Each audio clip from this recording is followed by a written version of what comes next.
For the past 14 years, my mother-in-law has taken complete control of organizing the family Christmas dinner.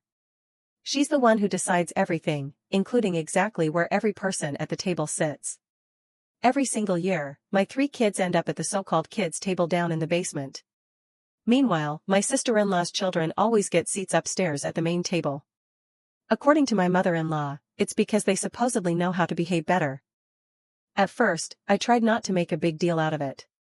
I brushed it off and told myself it wasn't worth the drama. But this year something happened that changed everything. My oldest daughter, who's 9 years old, looked up at me and asked a question that hit me right in the chest. She said, "Mom, why does Grandma like the cousins more than us?" That moment stuck with me. On December 24th, at around 2 in the afternoon, I was still thinking about it. Dinner at my mother-in-law's house was supposed to start at 4. Instead of getting ready to go, I picked up my phone, opened the airline website, and bought 5 plane tickets to Cancun. A little while later my mother-in-law called, asking where we were. Instead of answering, I sent her a photo. It was a picture of my kids laughing on the beach, holding melting ice cream cones. She responded with a message that said, "You ruined our Christmas." I read it, took a breath, and calmly typed back, "I didn't ruin anything. All I did was make sure my kids had a happy Christmas." For as long as I've known her, my mother-in-law has treated Christmas like it's some kind of performance. She decides absolutely everything. The menu. The music. The seating arrangement. Even the color of the sweaters everyone is expected to wear. And the strange part is, nobody ever questions her. Not even my husband. Whenever I brought it up, he'd shrug and say, "That's just how she is. Let's not start a fight." But over time, I started noticing little things that made my stomach twist. The way her voice changed when she spoke to my kids. The way her smile got wider whenever she talked to my sister-in-law's children. She'd say things like, "Emily is so polite." Or, "Liam is going to be a doctor someday." Then she'd look over at my son and say something like, "Maybe you'll calm down next year." At first I tried to convince myself I was just being overly sensitive. Maybe she didn't mean anything by it. Maybe I was imagining the difference. But the pattern never stopped. It happened every Christmas. Every birthday. Every single family gathering. And without fail, every year she made sure my kids were seated at that tiny folding table in the basement. The kids' table. The first time it happened, it seemed kind of cute. The second time, it started to feel a little unfair. But by the 10th time, it didn't feel cute anymore. It felt cruel. Last year I finally spoke up. I asked if maybe the kids could sit upstairs this time. Just for dessert. She gave me this smile that looked almost sympathetic, like she felt sorry for me. Then she said, "It's just better this way. They're loud. They don't really know how to behave." I still remember how my husband looked at me that night. He didn't defend me. He didn't say a word. He just looked exhausted. So I told myself I'd let it go. For the sake of peace. For the sake of the holiday. But this year something happened that broke me. My oldest daughter looked at me and asked, "Mom, why does Grandma like the cousins more than us?" And I froze. I didn't know what to say. Part of me wanted to lie. I wanted to tell her that it wasn't true. But I couldn't. Because she already knew. She could see it. She could feel it. Exactly the same way I could. I pulled her into a hug so tight that she started laughing. But inside, something in me had finally snapped. I realized I couldn't spend another Christmas teaching my kids that they were somehow less important. So when December 24th arrived, and my husband was still trying to convince his mom to be fair this year, I made my decision. At 2 in the afternoon, I picked up my phone. I went to the airline website. And I bought 5 tickets to Cancun. My hands were shaking when I pressed the confirm button. Not because I felt guilty. Because I felt relieved. By the time my mother-in-law called at 4 o'clock, the dinner table at her house was probably already set. I could picture it perfectly. White candles. Red napkins. And a chair for everyone except us. When she asked where we were, her voice sounded sharp. Almost like she already knew the answer. Instead of explaining, I sent her a picture. My 3 kids were on the beach, laughing while their ice cream melted in the sun. A few seconds later she texted back. you ruined our Christmas." I stared at the message for a moment before replying. "I didn't ruin anything. I just made sure my kids had a happy Christmas." And for the first time in 14 years, I truly meant it. The second I hit send, a strange feeling settled over me. Quiet. No guilt. No shaking hands. No fake smile while sitting through another dinner that was never really meant for us. Just the sound of waves rolling in. And my daughter's laughter somewhere behind me. But the quiet didn't last long. My husband's phone started buzzing nonstop. His mother. His sister. Even his uncle. Every call carried the same tone. Shock. Anger. Judgment. He looked down at the screen, then back at me, like he couldn't decide whether I had completely lost my mind or finally come to my senses. He didn't yell. Instead, he just said quietly, "You could have told me." I looked straight at him and replied, "I did. Every year." That answer left him silent. He leaned back in the lounge chair like someone who had just realized the house was on fire but was too tired to move. I didn't want to argue. And honestly, I didn't want to explain anymore. Over the years, everything had already been said. Just in 1,000 small moments. Every time his mom called me dramatic.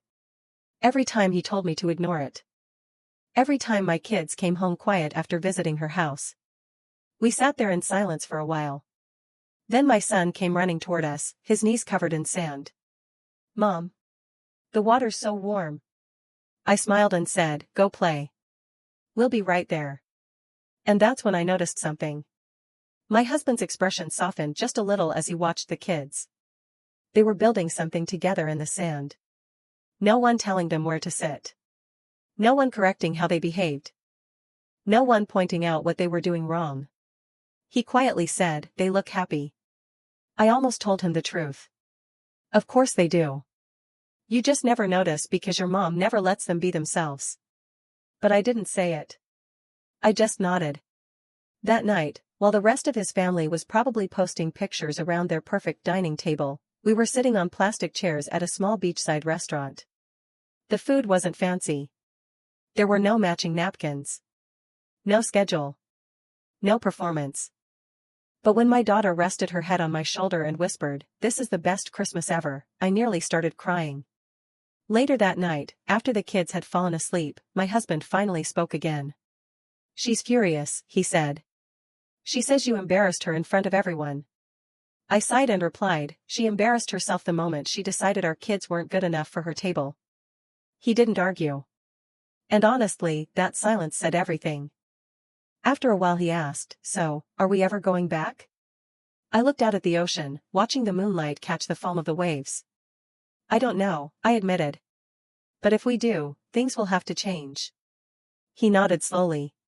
But I could tell he didn't fully believe it yet.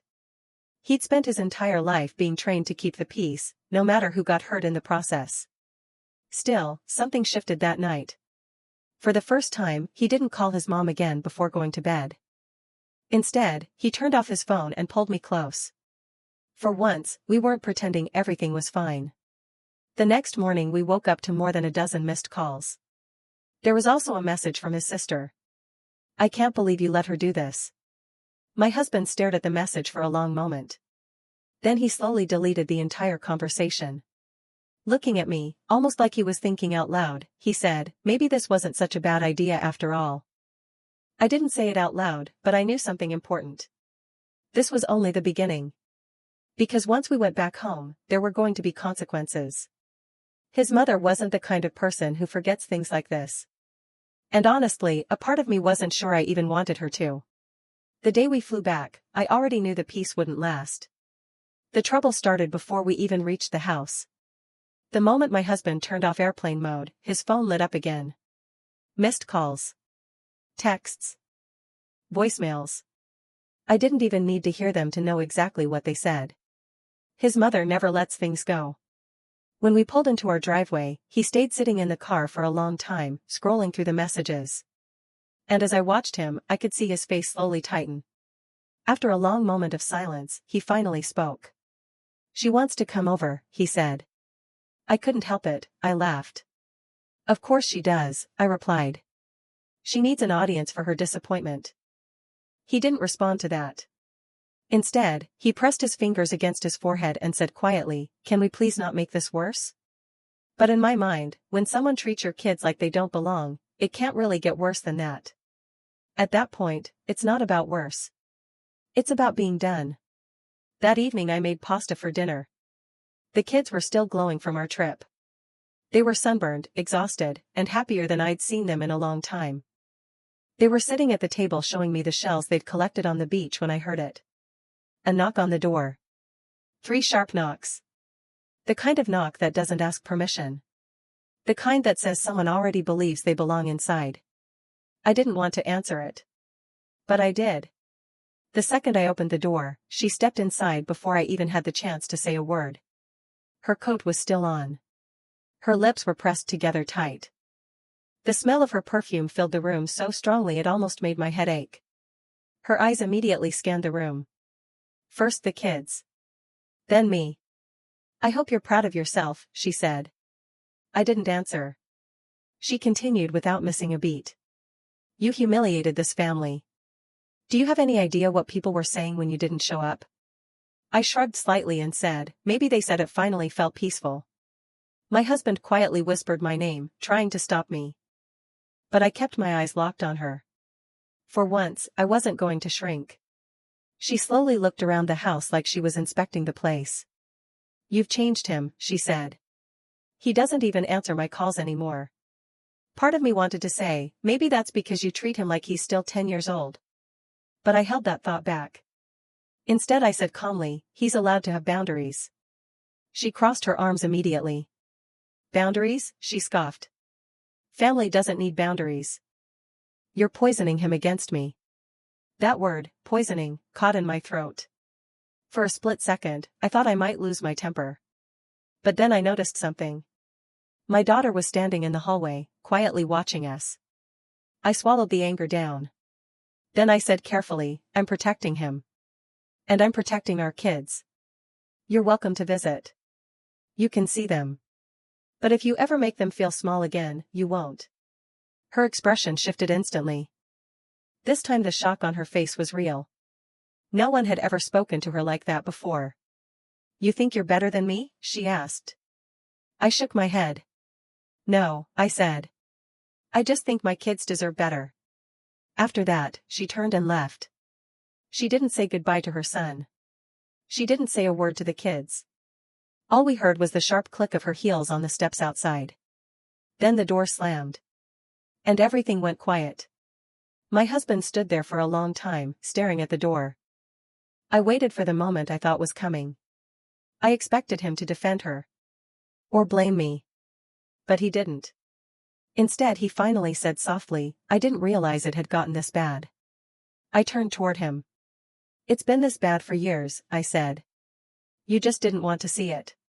He looked worn down. Not angry. Just tired.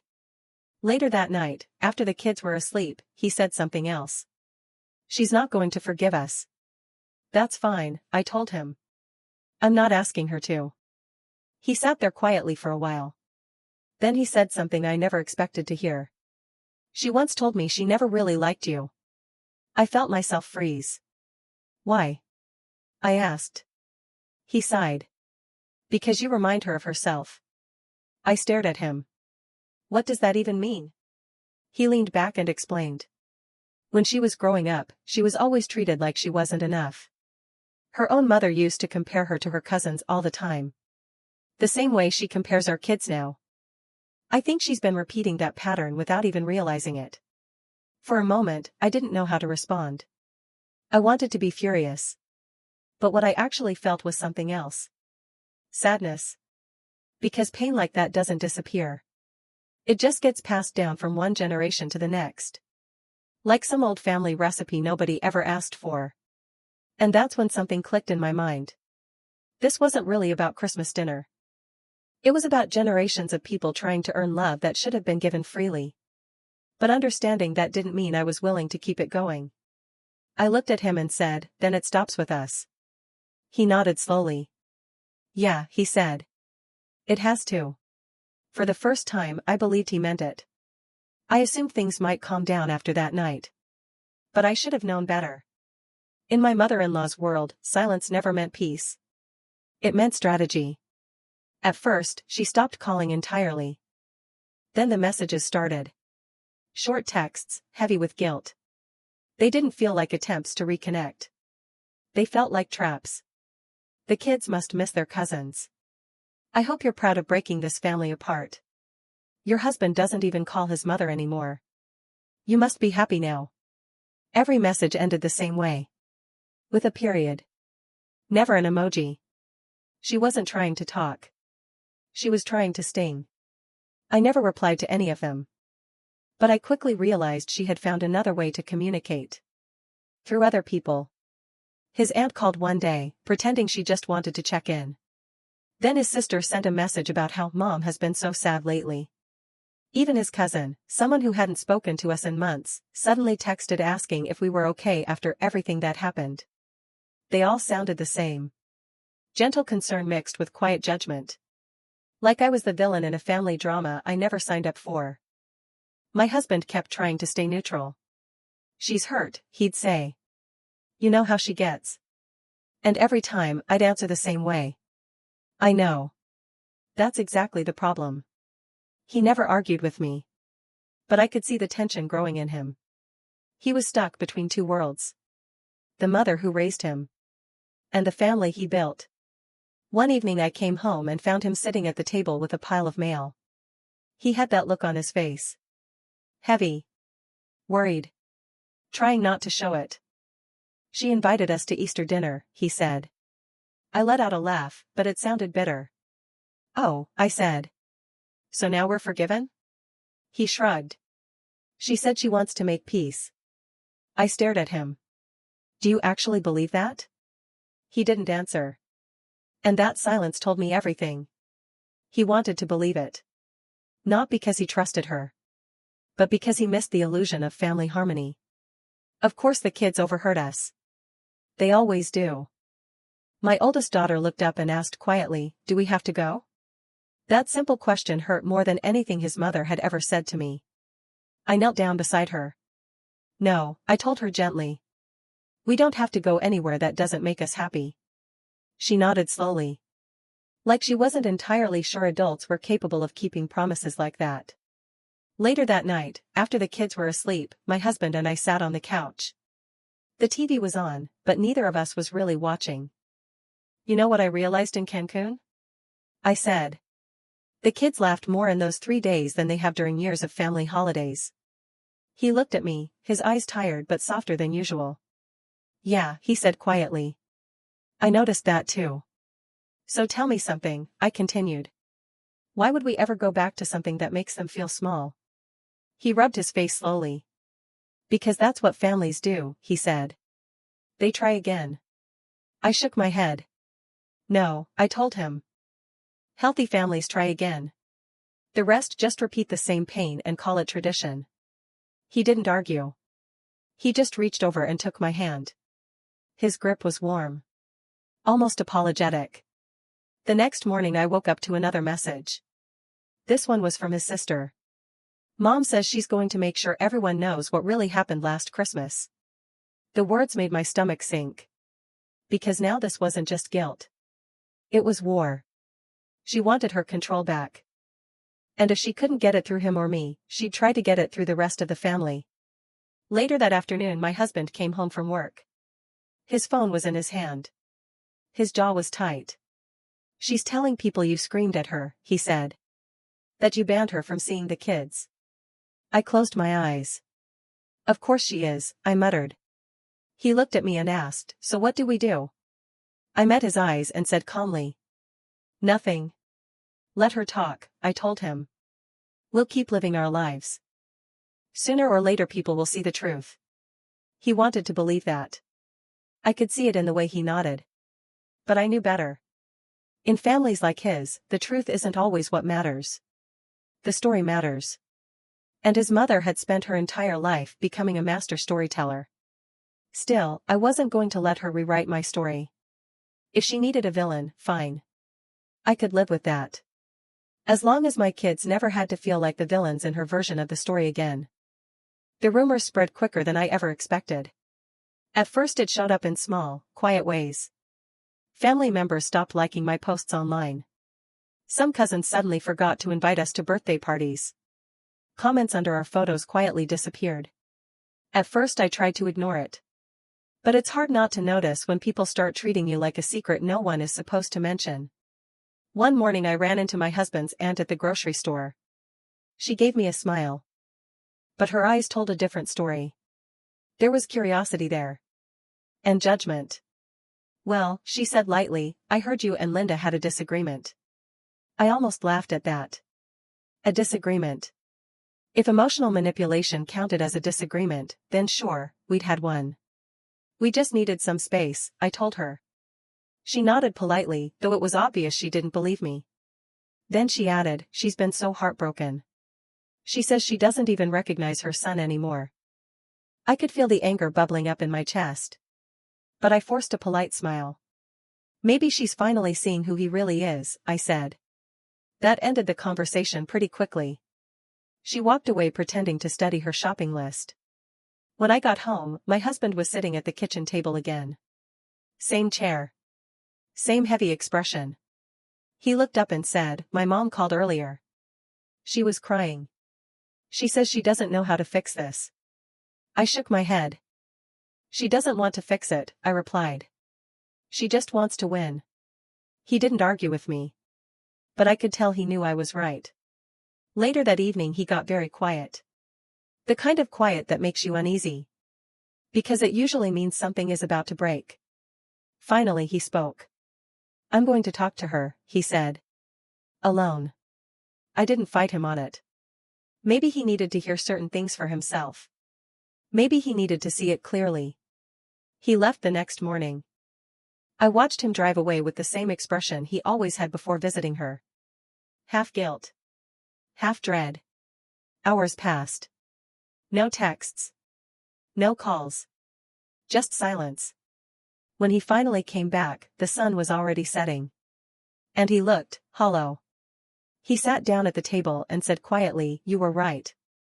About everything. I waited for him to continue. She didn't apologize, he said. She told me you turned me against her. She said you made me cold. Then he hesitated. There's something else she said that I can't stop thinking about. What was it? I asked. He paused for a moment before answering. She said she never wanted me to marry someone so much like her. I felt the air leave my lungs. What does that mean? I asked. He sighed. She said when she looks at you, she sees every choice she regrets. For a moment I didn't know what to say. It didn't sound like hate. It sounded like pain. Pain twisted into control. Like she was afraid of seeing her own reflection in me. He kept talking. She said she thought if she kept control, she could stop history from repeating. But honestly, I think control is just the only thing she knows how to do. I spoke quietly. And now? He leaned back in his chair. Now I don't know what to do with that. We sat there for a long time without speaking. I kept thinking about her words. So much like her. Suddenly everything made sense. Why she never liked me. Why she treated our kids differently. Why every compliment always came with a small cut. Because she wasn't just punishing me. In some strange way, she was punishing herself through me. That night, after the kids had gone to bed, I found myself scrolling through old photos on my phone. I stopped on one picture. Our very first Christmas after getting married. She was standing behind me in the photo. Smiling stiffly. I remembered how proud I'd felt back then. How excited I'd been to become part of their family. Now, all I felt was tired. My husband walked over and looked at the photo. Then he said quietly, I don't want this to become our kids' future. Then it's up to us to stop it, I said. He nodded slowly. I told her we're not coming to Easter, he said. Or any other family event until she can treat you and the kids with respect. I froze. You actually told her that? He nodded again. Yeah, he said. And she didn't take it well. I smiled, though it was a strange mix of pride and sadness. She's never going to forgive us for that, I said. He shrugged. Maybe she doesn't have to, he replied. Maybe we just need to move on. That was the moment something clicked for me. I'd spent years trying to earn her approval. But what I really needed all along was peace. And for the first time, peace actually felt possible. Still, I knew her too well. She wasn't finished yet. And something told me her next move would test everything we'd just rebuilt. I should have known she wouldn't let it end quietly. For a few weeks, life almost felt normal. We started creating our own traditions. Movie nights. Backyard barbecues. Little weekend trips just for the 5 of us. The kids felt different too. Lighter. You could see it every time they laughed without looking around to see who might be judging them. Then one Friday afternoon my phone buzzed with a notification. A photo. It was from my mother-in-law. The picture showed my 2 nieces standing in front of our house, smiling and holding wrapped gifts. The caption read, "Grandma's favorite little helpers. We missed our other 3 today." My chest tightened instantly. It wasn't just a picture. It was a message. A reminder. I still have control. I still decide who belongs. When my husband got home from work, I showed him the photo. He stared at it for a long time. His jaw tightening. "She invited them over," he said quietly. I nodded. "And she made sure we'd see it." He rubbed his face and sighed. "I told her not to drag the kids into this." "That's exactly why she's doing it," I replied. 2 days later she sent him another text. "Tell the kids Grandma loves them and they'll always have a place here." Not a single mention of me. It was like she was slowly carving me out of their lives. One polite message at a time. I didn't want to start a fight in front of the kids, so I stayed quiet. But a few days later my daughter asked something that made my heart sink. "Why does Grandma only post pictures with our cousins?" That's when I realized something. Staying quiet wasn't protecting them anymore. So I knelt down and said gently, "Sometimes adults make mistakes. Even with their own families. But that's not your fault." She looked up at me and said softly, "Then why does it feel like it is?" I didn't have an answer for that. I just pulled her into a hug. The next morning I found my husband sitting on the porch, staring at his phone. He looked exhausted. "She called the school," he said. "What?" "She asked the office for our new address. She said she wanted to send Easter baskets to the kids." I could feel anger rising inside me. "That's not about gifts," I said. "That's about control." He nodded slowly. "I know. I told the office not to give her any information. But still." We sat there quietly for a while. The kind of silence that feels like standing at a crossroads. Finally I said, "We can't keep reacting to her. We need to decide what kind of family we want to be." He stared out across the yard. "You mean cutting her off completely?" he asked. "I mean setting a boundary she can't twist," I replied. He looked at me for a long moment. "Do you think she'll ever change?" I shook my head. "I think she's too afraid to. But maybe we can." That afternoon he called her. He put the phone on speaker so I could hear. "Mom," he said calmly. "You can see the kids. But only if you can treat my wife with respect. If you can't do that, then you won't be part of our lives anymore." There was a pause. Then her voice came through the speaker. Tight. Cold. Sharp. "So she wins," she said. "That's it? You're choosing her over your own mother?" My husband took a slow breath before answering. "No," he said quietly. "I'm choosing my family." And then... click. The call ended. He sat there in silence for a moment, the phone still clutched in his hand, breathing heavier than usual. After a few seconds he looked at me and said, almost in a whisper, "That was harder than I thought it would be." "I know," I told him. "But you did the right thing." He nodded slowly. "I just hope this isn't forever," he said. I didn't say what I was thinking out loud. But deep down, I already knew something. With people like her, forever is sometimes the only thing that makes them listen. Weeks went by. No calls. No texts. No surprise visits. The house felt lighter somehow. The kids stopped asking why Grandma never came over anymore. Eventually they just moved on. And little by little, so did we. Until one afternoon in May. A small white envelope showed up in the mail. There was no return address. Just our names written across the front in perfect cursive. Inside was only one thing. A photograph. It was an old picture of our family from years ago. We were all sitting around her Christmas table. My daughter couldn't have been more than 3. She was smiling brightly at the camera. Behind her, my mother-in-law's hand rested on the back of her chair. Not gently. Possessively. I flipped the photo over. On the back, in that same careful looping handwriting, were a few words. "You'll come back eventually. They always do." I stared at those words for a long time before finally setting the photo down. Maybe she believed that. Maybe she was right about some people. But not about me. Not this time. It happened in early June. One of those bright Saturdays that's supposed to feel easy and uncomplicated. The kids had a school talent show that day. My oldest was singing in a small group. And my youngest had been practicing a magic trick for almost a week straight. They were nervous. Excited. Buzzing with the kind of joy only kids seem capable of carrying around. We arrived early. I found seats near the middle of the room. Close enough that we could clearly see them on stage.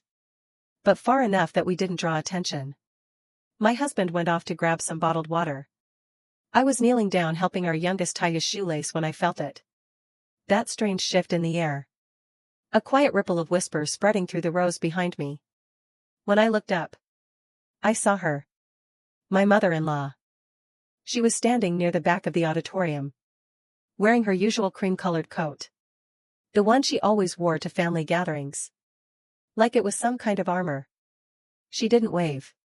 She didn't smile. She just stood there watching. For a second I froze. My first reaction was anger. My second was fear. But the strongest feeling was something else entirely. Exhaustion. My husband came back a moment later and immediately saw her. He almost dropped the water bottles. "How did she even know about this?" he whispered. I shook my head. "Don't," I said quietly. "The kids need this moment. Let's not ruin it." He nodded.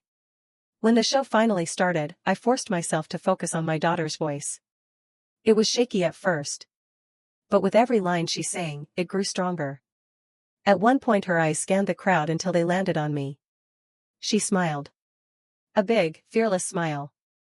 And that's when I noticed something. My mother-in-law was watching her too.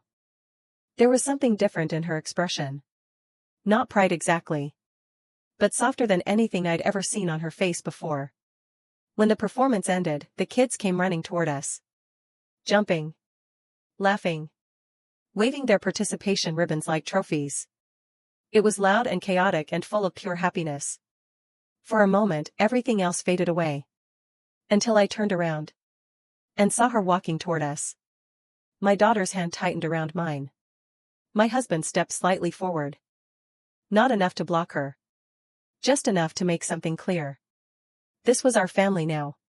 She stopped a few feet away from us.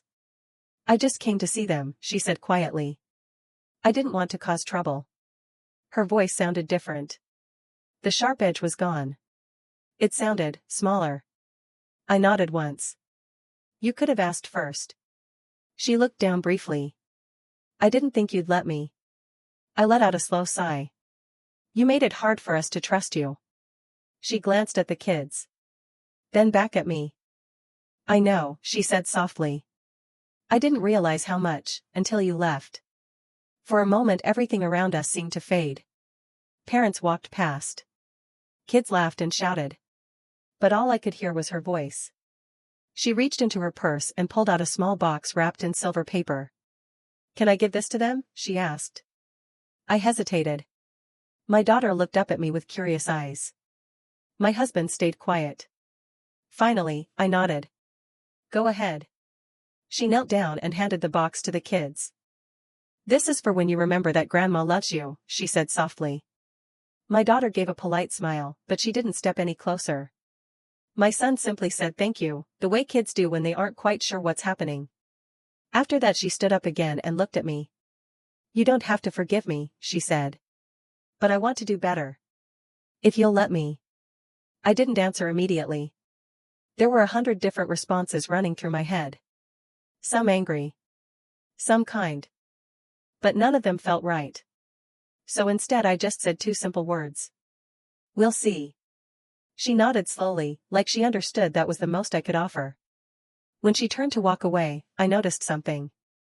Her shoulders were slumped. And her steps were slower than I remembered. My husband let out a deep breath. Like he'd been holding it in for weeks.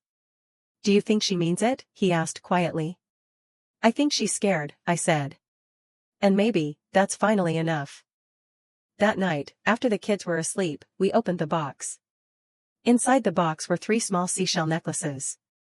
Each one had a little tag with one of the kids' names written on it. Underneath them sat a small card. It read, "I found these years ago. I always thought the kids would like them. I just never knew how to give them to you." I sat there for a long moment staring at the handwriting. It was the same careful cursive she had used on the photo she mailed. The same woman who had written, "You'll come back eventually." But this time the words didn't feel the same. They didn't feel like a warning. Or a command. They felt like hope. Maybe she would never become the mother-in-law I once wished for. But maybe, just maybe, she was trying to become the grandmother my kids actually needed. And for the first time in a long while, I decided that might be enough. I honestly didn't expect to hear from her again. But I did. 3 months later, in early November. It was one of those quiet Tuesday evenings when the house finally settles down after homework and dishes. My husband's phone rang. When I saw her name pop up on the screen, that old tension tightened in my chest again. He answered and put the call on speaker. "Hi, Mom," he said carefully. Her voice sounded different. Softer. Almost hesitant. "I wanted to talk before the holidays," she said. "I know it's early, but I thought maybe we could try again this year." I froze where I was sitting. She continued before either of us could respond. "No big dinner. No cousins. Just you, her, and the kids. At my house. I'll keep it simple." I could see my husband's shoulders stiffen slightly. He was clearly waiting for me to react. Maybe even explode. But I didn't. Not this time.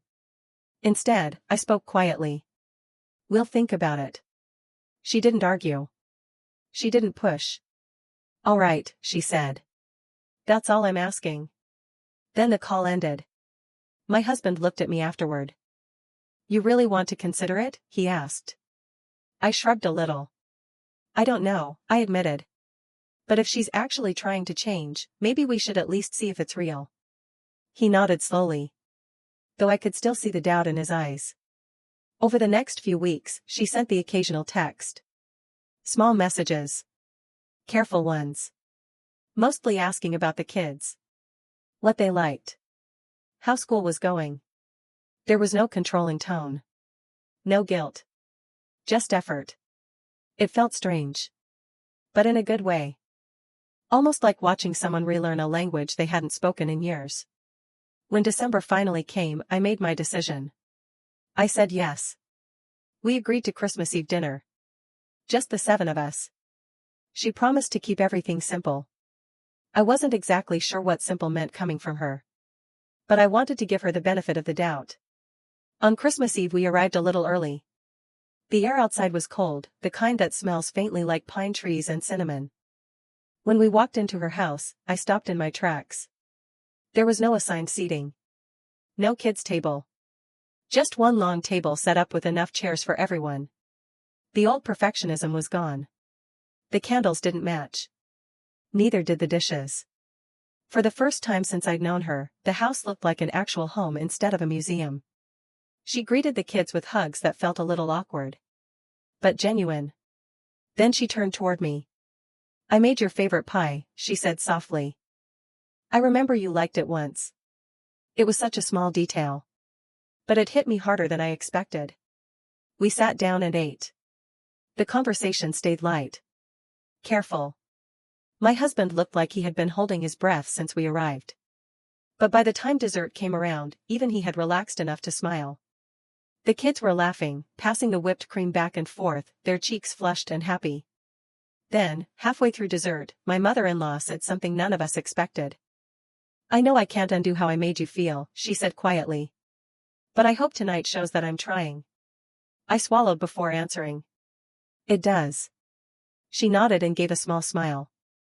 Her eyes were just shiny enough that I believed it wasn't an act. When we got home that night, the kids were still buzzing with excitement. My daughter grinned and said, "Grandma was nice today." I smiled. "Yeah," I said. "She was." Then my daughter asked something else. "Do you think she'll stay nice?" I hesitated for a second. Then I said, "I think she's learning how." My husband slipped an arm around my shoulders. "That was brave," he said quietly. "Letting her try again." I shook my head. "No," I said. "It's not bravery. It's just choosing not to live angry anymore." He nodded slowly. "Do you think you'll ever forgive her?" he asked. I thought about that question for a long time. Finally I said, "Forgiveness isn't one big moment where you suddenly forget everything. It's a lot of small choices. Choices you make every day not to keep the fight going." He smiled a little. "Then I guess we're on the right path." I looked around our living room. The same room that had once felt heavy with tension. And for the first time in years, it felt different. Peaceful. Not perfect. Not finished. Just peaceful. And maybe that's all a family ever really is. People trying. Messing up. And trying again. One holiday at a time. Later that night, when I tucked the kids into bed, my daughter whispered, "This was the best Christmas ever." I kissed her forehead and smiled. "I think so too." Downstairs, I checked my phone. There was one new message. From my mother-in-law. "Thank you for giving me another chance." I thought about it for a moment before replying. We're all still learning. And for the first time in 14 years, I truly believed it.